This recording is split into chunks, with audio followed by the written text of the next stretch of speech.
BamaCentral.com. I'm Joey Blackwell here with Katie Windham, and this is Just a Minute. First and foremost, apologies for the boxes in my background. Me and my wife are moving this weekend, so my office is in shambles. But that's not the topic of today's video. Katie, softball season starts this Friday. Alabama softball will be beginning its season, its quest for another national championship with head coach Patrick Murphy, Montana Fouts, and the whole gang. Katie, you're the softball writer here at BamaCentral covering Alabama. And I'm just curious, what are your projections for this Alabama softball team that might come a little bit way too early right about this time?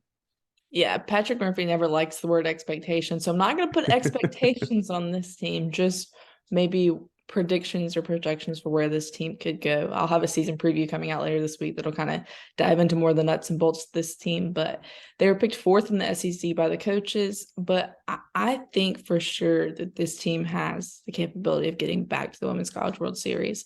Montana Fouts won her first year, she won her third year, and this will be her fifth and final season. So her last chance to get back to Oklahoma City. When I talked to some of them in the preseason a couple of weeks ago, that is definitely a goal and objective for this team to get back to Oklahoma City. And obviously you have one of the best pitchers in college softball in Fouts to do it. I think the two keys for this team to be able to get back there are hitting, which Patrick Murphy acknowledged on Hey Coach earlier this week. And when we talked to him for preseason media availability, that obviously hitting was a problem at the end of last season. They struggled to get runners in. They didn't have a lot of power. So in the offseason, they really focused their lifts on having more power, more doubles and home runs. And they're working on getting people in, not just getting on base, but getting them in. And then I think the second key is going to be, is Alabama going to be able to have a reliable number two behind Montana Fouts? You brought in senior Lauren Essman from Michigan. She's only pitched 2 innings collegiately ever, which sounds a little surprising and confusing, but she pitched a lot in the FGCL. She's been working a lot with the new pitching coach, Lance. And then you also have Alex Salter and Shayla Torrance that have been on the team before. So this team has a more favorable SEC schedule that I do think if they put things together, they have a chance for sure to compete for the SEC championship. And I think their ceiling is definitely getting back to the Women's College World Series. Now, do I know if they can win a national title? I don't know. We'll have to see how things click. And also Oklahoma is once again expected to be really, really good.